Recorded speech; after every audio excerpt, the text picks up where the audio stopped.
저는 개신교 신학의 가장 아름다운 부분이 바로 이 부분이라는 거예요. 성서적이라는 것과 동시에 성서에 충실하면서 인간의 취약점에 대해서 정말로 어떻게 이렇게 정직하게 얘기할 수 있는 거예요.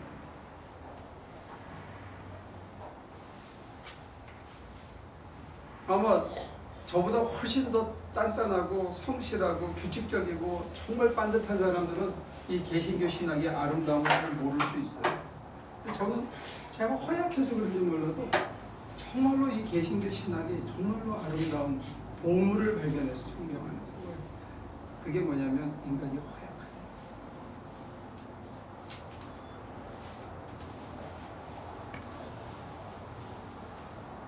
프레자 부스러지기 쉬운 정도. 그래서 우리 개신교인들 등에는 이런 태기 붙어 있대. Fragile, handle with care. 조심해서 다루십시오. 깨지기 쉬운 물건입니다. 이 등에 태기 하나씩 붙어 있고.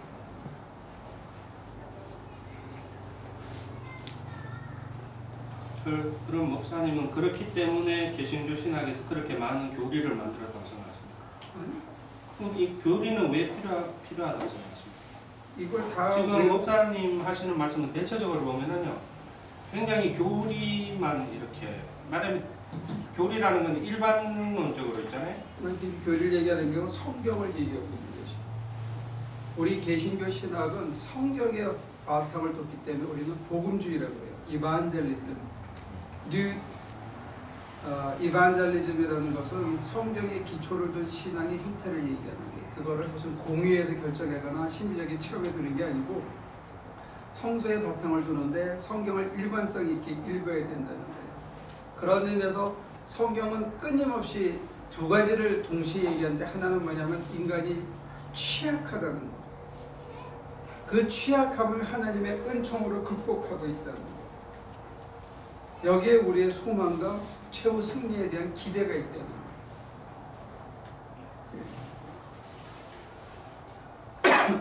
그런데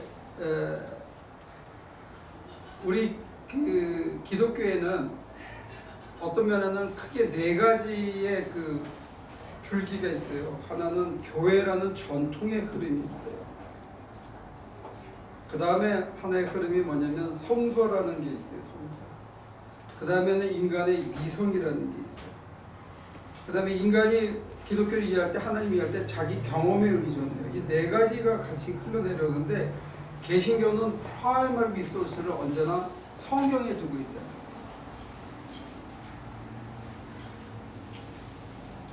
왜 성경에만 둬야 될까요? 나는 성경에만 두어야 된다는 말은 한 적이 없어. 성경을 프라이머리 리소스로 두고 있다는 거고, 그 다음에 그게 우리의 체험과 이성과 우리가 물려받은 전통과의 밸런스 속에서 같이 병합해서 봐야 된다고 얘기하는 거예요. 그게 4대 표준이라고 해요, 신앙. 그래, 어쨌든지 간에 그래도 여기가 가장 농축된 계시가 있고 신앙의 가장 위대한 선배들이 기록한 부분이고 예수님을 기록한 부분이기 때문에 우리는 성경의 프라이머리라고 두는 거지, 다른 리소스도 굉장히 소중하게 생각합니다. 근데 아까 이제 서두로 다시 돌아가면 우리가 이 신앙의 4대 표준이 있고 특별히 성경이 있는데, 우리 신앙을 재는 잣대가 성경이나 다른 이성이나 우리의 영적 체험이나 교회가 지금까지 신앙의 위대한 신앙의 선배들이 갖고 있던 전통이가 아니고 세상 풍조나 문화적인 가치가 우리의 행태를 재는 잣대로 둔갑할 때가 있다. 많이 그렇게 돼 있잖아요. 현재 교회에서도. 심지어 교회까지도 지금 다 그렇게 돼 있잖아요. 지금 목사님 아까 말씀하시는 거 그런 거 보면은 성서적으로는 그럴 것 같은데, 우리가 교회에서 이렇게 얘기하는 거 보면은 아까 목사님 완전히 바리새인이에요. 바리새인. 우리 교인들이 내 생각에 여기도 아마 90%, 95%가 다 똑같을 거예요. 내가 마음을 넣을 때도 와이프가 뭐 어떻고 나는 그래도 이혼은 안 해. 이렇게 하면 이건 나는 좋은 사람이야. 그렇죠? 근데 그게 어떤 선교사가 목사님 나는 그 아프리카에 자주 가니까 어떤 선교사가 그 마사이 거기는 일부 다처제예요. 정말로 소 몇 마리 주고 여자를 하나씩 데려와요. 그런데 하지 말라고 그랬는데 이 추장 같은 마사이 소가 많으니까 자기 딸보다도 더 어린 여자를 또 와이프를 데려온 거예요. 그래서 막 훈계를 했어요.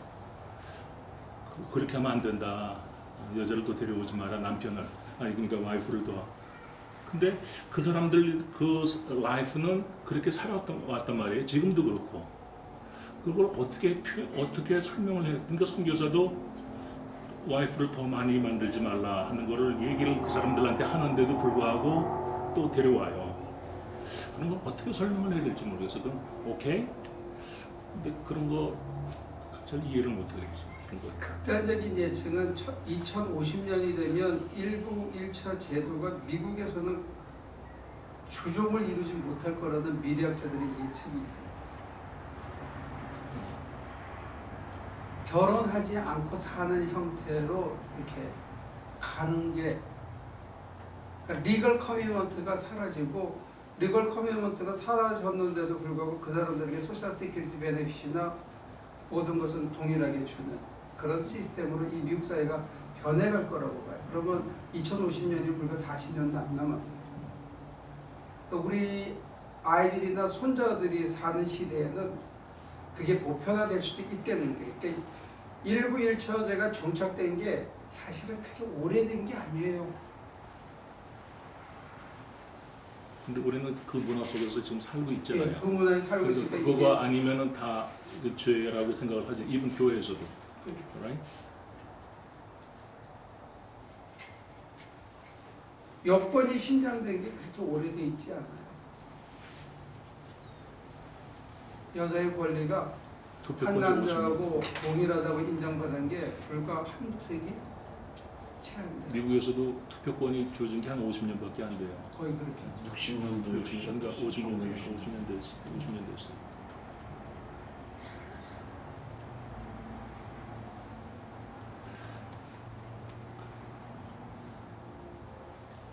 근데 예수님의 가르침이 성경에 드러난 바로 보면 굉장히 레디컬하신데 사람들이 갖고 있는 전통을 아주 냉소적으로 한 방에 뭉개버리고 그래서 어떤 이들은 예수님의 가르침이 굉장히 파괴적이며 동시에 그 중심이 뭐냐만 요구하지 그 외에 다른 거에 대해서는 별 관심이 없었다 이렇게 얘기하는 학자들도 많아요. 지금 제가 하나의 예를 들어서 그런 거죠.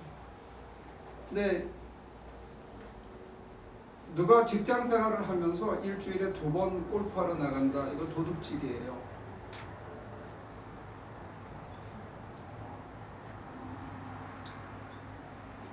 근데 그렇게 얘기 안 하잖아요. 근데 하나님한테 예를 들어서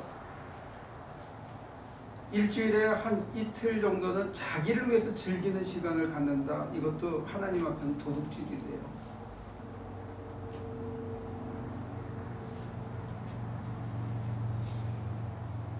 너무 황당하게 얘기하나? 저는 지금 하나의 잣대를 놓고 같이 있거든요.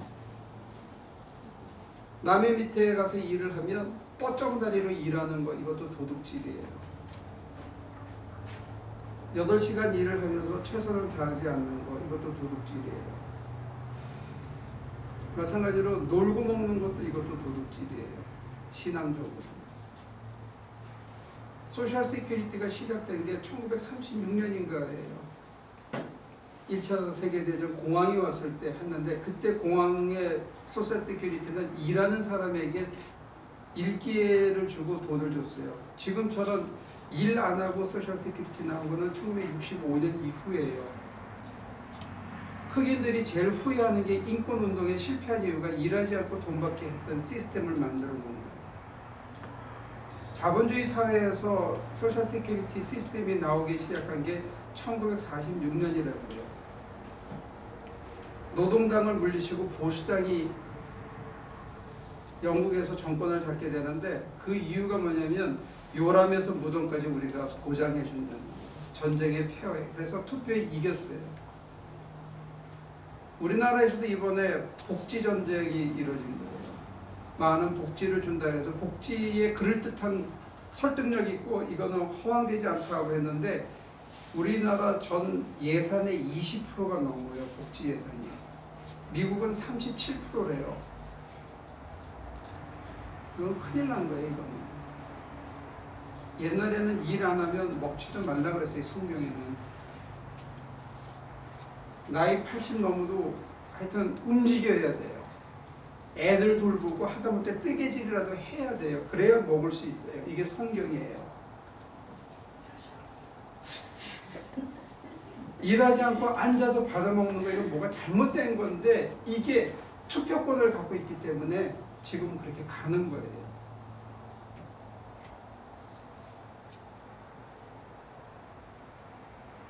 일해야 먹는다는 얘기는 동일하게 무슨 얘기를 하냐면 일을 하면 비슷하게 먹어야 된다는 얘기예요.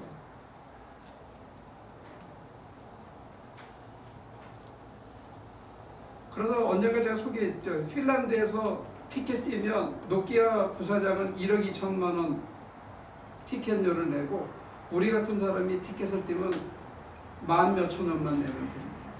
나는 그게 페어하다고 봐요. 아니면 그건 숫자 장난이에요. 그러니까 핀란드 같은 데서 리눅스 같은 걸 만드는 사람이 나오는 거예요.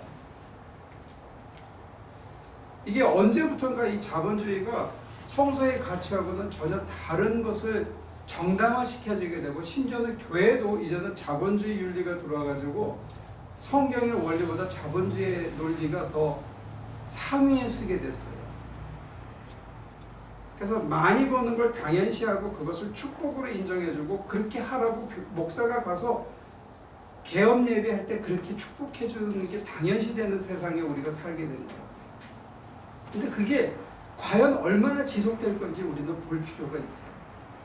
이게 영원한 진리인지 아니면 우리 시대에 우리가 도취돼서 살아가고 있는 하나의 잠정적인 가치인지. 만에 하나 그게 영원한 진리가 아니고 잠정적인 가치라면 우리가 쏟고 있는 거예요. 그럼 누가 그렇게 만들었을까요? 지금 목사님이 말씀하신 것처럼 교회 내에 자본주의가 들어왔다면 자본주의가 교회를 변하게 했을까요? 그렇지 않으면 교회 지도자들이 자본주의와 같이 영합했을까요? 나는 누굴 탓하려고 그런 게 아니고 역사의 흐름을 보는 아니 건데 뭔가 원인이 있었기 때문에 지금 이런 현상이 생기게 그건 야합한 거죠. 우리 모두의 책임이에요. 우리 모두의 책임이다. 네. 왜냐하면 정치도가 선동했을 때 투표권을 가진 사람들이 거기 현혹되지 않았으면 글로 가지 않았어요. 그 다음에 교회도 배고픔을 견딜 수 있었으면 글로 가지 않았어요. 그 교회에서요 하나님을 믿는 분 중에 성령을 받으신 분이 없는가요?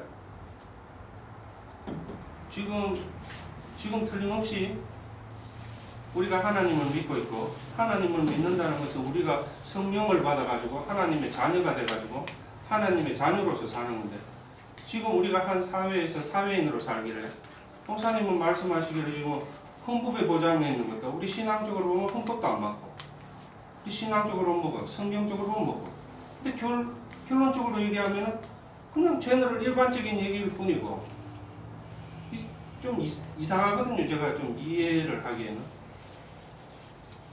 그렇잖아요. 법에서는 모든 사람들의 평등을 얘기해요. 근데 평등 중에 가장 기본권 평등이 뭐냐면 투표권이에요. 근데 투표권을 누구나 다 권리를 가지고 있어요. 근데 정치꾼들한테 제일 필요한 거는 투표수예요. 그 사람이 나한테 투표해줘야 내가 밥벌이를 할 수 있고 내가 권력을 가질 수가 있어요. 그러니까 그 사람들에게 현혹될 수 있는 것을 내가 얘기를 해서 나를 세일하는 거고 그 사람들은 내가 하는 구호를 바잉해줘야 내가 그 자리에 들어갈 수 있게 되는 관계가 서 있어요. 그게 이 자본주의의 근본적인 토양이면서 근본적인 약점이기도 해요. 목사님 죄송한데요. 모든 것이 하나님으로부터 왔으니까 네. 민주주의도 하나님으로부터 왔고 공산주의도 하나님으로부터 왔는데 기프트예요. 인간의 기프트예요. 인간이 어떻게 공산주의를 이용하고 인간이 어떻게 민주주의를 이용하여 달려있는다 뿐이지 지금 우리가 민주주의 사회에 살면서 하나님으로부터 왔는 기프트인 민주주의를 우리가 민주주의에 맞게 사용하면 되는 것인데 우리가 지금 교회에서 민주주의에 대해서 비판하고 헌법에 대해서 나는 이런 눈으로 헌법을 본다는 것은 교회가 월권 행위를 하는 거죠. 제가 볼 때는 그런데 그것도 어차피 모든 것이 다 하나님으로부터 왔으니까. 어떤 맥락에서 그렇게 얘기하는지 모르겠는데 내가 느끼는 건 논리적인 비약이 많은데 우리가 처해 있는 그 사회가 어떤 면에서 교회고 동시에 미국이라는 민주주의 사회에 살고 있는데 이 두 개의 그 시스템에 속해 있는 공동체 구성원으로서 내가 속해 있는 공동체의 한계나 약점에 대해서 비판하고 개선해야 할 책무가 동시에 있다고 보는 거예요. 그런 맥락에서 봤을 때 우리가 여기서 보면 지금 이 에베소서 2장에서의 핵심은 뭐냐면 담을 허물고 원수되고 계명을 폐하고 새 사람이 되어가고 평화를 이 땅에 주기 위해서는 십자가를 지고 고난을 겪어야 되는 게 있는데 우리는 편한 거는 하고 쉬운 거는 내가 아멘하고 힘든 거는 안 하기 때문에 하늘과 멀어지는 일이 벌어진다는 거예요.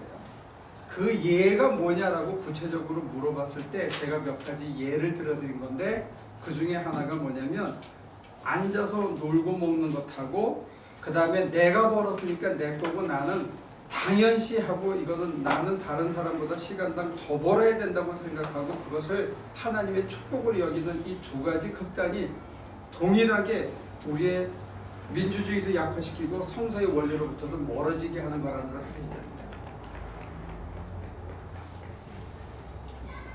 그래서 우리한테 요구되는 게 휴밀리티라는 거예요. 아 이거 내게 아니구나. 내 몸뚱아리가 내게 아니구나. 내게 주어진 시간이 내가 이루고 사는 게 아니구나 하는 휴밀리티가 필요해요. 내가 잠시 맡은 거지 이게 내게 아니구나 하는 휴밀리티가 필요해요. 그리고 자기를 움직여서 땀을 흘려서 하나라도 더 하고 하는 끝까지 이런 의욕을 자기에게 불러일으키는 자세가 중요하다는 거예요. 저는 양쪽을 다 지금 성경이 친다고 저는 보는 거예요. 둘 다 한쪽은 옳고 한쪽은 틀려다 하는 얘기가 아니고 이 둘 다가 너무 멀리 갔다는 거예요. 근데 현실에서 이게 고착화되고 교회가 이것을 인정해주는 자리까지 간 이유 중에 하나는 뭐냐?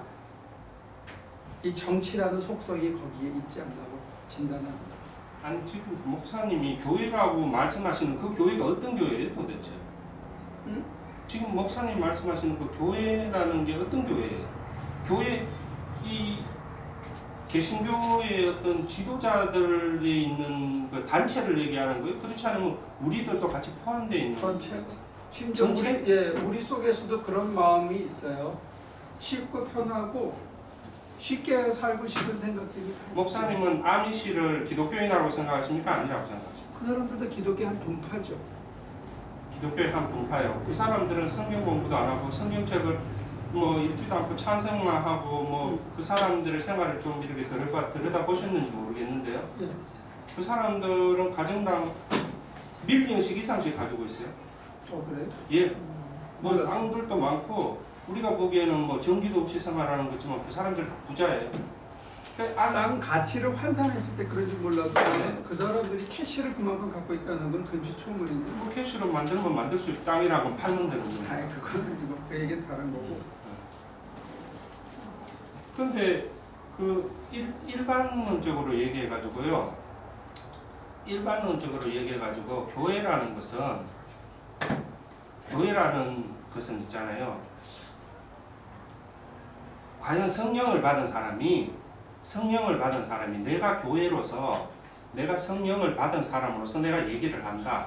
이렇게 됐을 때는 그게 이해가 되지만 우리가 교회라고 얘기하는 게 이게 그렇잖아요. 성령을 받은 사람이 자기가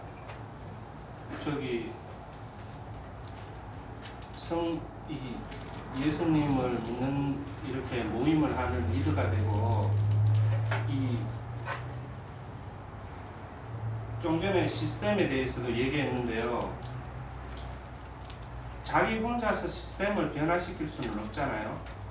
지금 몇 가지 질문이 뒤섞여 있는데, 첫째, 제가 여러 사람이 있어가 얘기는 내가 하고 싶은 얘기를 못 하겠는데, 왜냐하면 이따가 사람들이 받아들이는 입장이 다르니까. 그러면 그 얘기는 따로 얘기하고요. 예. 성령을 받았냐 안 받았냐 가지고 지금 얘기하시는데, 오늘 이 에베소서 2장은 성령이 우리 안에 거하신대요. 예수를 주로 고백하고 예수를 믿고 그로 인해서 새 사람이 된 사람들 속에는 그의 영이 거하시니까 받았냐 안 받았냐도 말할 필요도 없어. 그러니까 그런 의미에서는 우리 안에 다 성령이 계신데, 성령이 계신 우리가 겸손함을 잃고 자기 희생이라는 것을 잃어버리고 땀 흘리고 고생하는 것을 망각하게 되면 어떤 일이 벌어지냐면, 성령 받고도 성령을 모시고도 이기적으로 살 수 있다는 거예요. 자기 중심적으로 살 수 있다는 거예요. 그래서 하나님의 전이 확산되는 것을 가로막는 장애물 구실을 우리가 할 수 있다는 거예요. 내 안에 성령이 계신데도 불구하고 모퉁이 돌이신 주님을 중심으로 이렇게 쌓아져서 성전이, 한 사람이 성전이면서 동시에 성전이 넓혀져야 되는데, 내 위에다가 뭘 기둥을 하나 세우면 내가 짓눌린다. 그러니까 내가 이거 참기 싫으면 살짝 피하면 이 기둥이 이렇게 확 자빠지는 거예요. 그럼 성전이 거기서 무너지는 거예요. 이 자기 중심적이고 이기심으로 행동하는 게 전체에서는 가장 위험한 요소가 되는 거예요. 그 극단이 뭐냐? 하나의 예를 들었을 때, 내 쾌락과 내 사치를 위해서 사는 모습과 마찬가지로 나 편하기 위해서 놀면서 먹고 사는 것, 이것도 들어가고, 나는 내가 재주가 좋으니까 더 많이 벌어서 나는 흥청망청 살아도 된다고 생각하고 이건 내 거라고 생각하는 이것도 동일하게 이 공동체의 전체 스피릿을 무너뜨릴 수 있는 요소라는 거예요. 그래서 정말로 내가 하늘에서 새 사람으로서 하늘을 누리고 살려면 우리한테 필요한 가장 핵심이 되는 게 뭘까 했을 때, 하나가 휴밀리티라면 두 번째가 세크리파이스예요. 좀 희생이 필요해요. 희생에는 땀 흘리고 뼈가 아프고 살이 터지는 아픔이 있어요. 그래서 우리가 예를 들어서 선교 가서 다 쉬고 싶고 다 편하게 가족이랑 즐기고 싶은 시간에 모아서 가서 죽기 살기를 일을 해서 뭔가 하나 남겨주고 그들에게 그저 선물로 돈 안 받고 다 주고 감사하다 소리도 방송에서 못 듣고 기쁜 마음으로 돌아올 때 우리 안에 어떤 새로운 기프트가 생겨요. 그게 뭐냐면, 내가 별 의미 없이 살아가고 있던 그 일상이 반짝거리는 보석으로 이렇게 장식되어 있다는 게 보이기 시작해서 내가 일상에 충실하게 되게 돼요. 그게 예수 믿는 맛이라고 여기서 보이죠. 예, 그거는 뭐냐면 희생을 통해서 발견하게 되고, 발견된 눈을 내 생활 속에서 확장하면 내가 살아가고 있는 일상의 생활 환경이, 내 가정이 정말로 하늘로 변하는 것을 체험한다는 거예요. 이게 우리에게 주어진 선물이라고 저는 믿는 거예요. 이게 부자건 뭐 공산주의건 민주주의건 이걸 떠나서 성경이 우리들에게 주는 선물과 약속은 뭐냐면, 내가 살아가고 있는 내 삶의 터가 바로 하늘이라는 거예요. 이걸 누리고 사는 사람을 하나님께서는 이 물건 참 잘 빠졌다라고 보는 마스터피스가 됩니다. 저는 이게 고백이에요. 뭐 내 고백이 아니고 바울 선생님이 하신 거를 지금 제가 여러분들에게 요약해서 설명합니다. 그래서 그러니까 처음부터 다 마스터피스 만들어진 게 아니라 그렇게 살 수 있는 사람에까지 갔을 때가 가능성에 있어서는 모두가 마스터피스인데, 그 가능성을 현실화시키는 거에는 우리의 협조가 필요하다는 거예요. 하나님은 끊임없이 우리 안에서 일하고 계세요. 우리가 그리 되도록.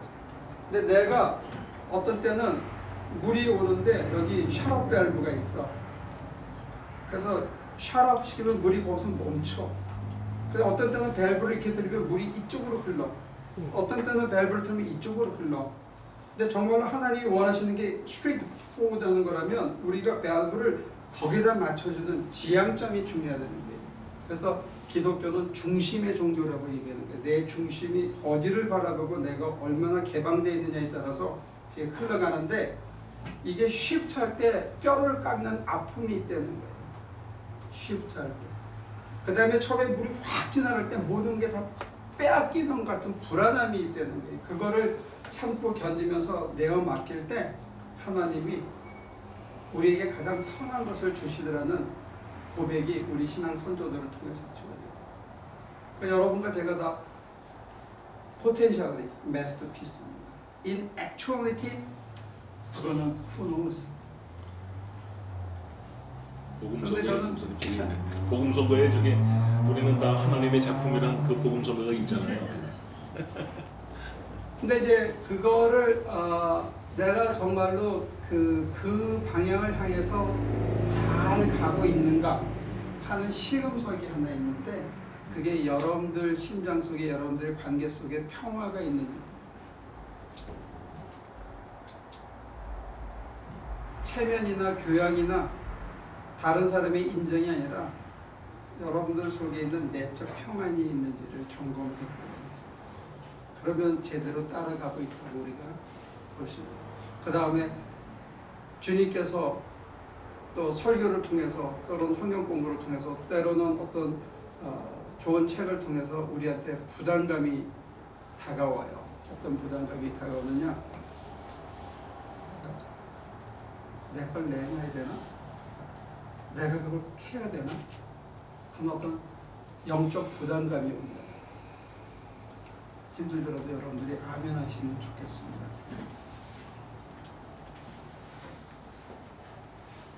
다음 주에 또 만나서 기도할게요.